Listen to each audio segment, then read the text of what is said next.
Мечеть построена в 911 году. Это одно из самых красивейших культовых сооружений. Еще мой прадед туда ходил, в эту мечеть. А рядом, посмотрите, современная строится, современная школа. Конечно, мне как президенту нельзя говорить о том, что вот именно село, где проживают мои родственники, самое красивое. У нас вообще Ингушетия – это самый красивый уголок в мире и самая красивая республика, самая красивая природа, самые добрые, трудолюбивые, очень отзывчивые люди. А еще очень талантливые. Их искусством аплодировали в разных городах России и Европы.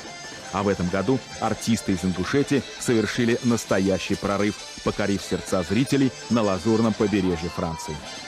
Город мировых звезд и самого престижного кинофестиваля рукоплескал и детям, и взрослым, которые показали здесь свое неповторимое мастерство.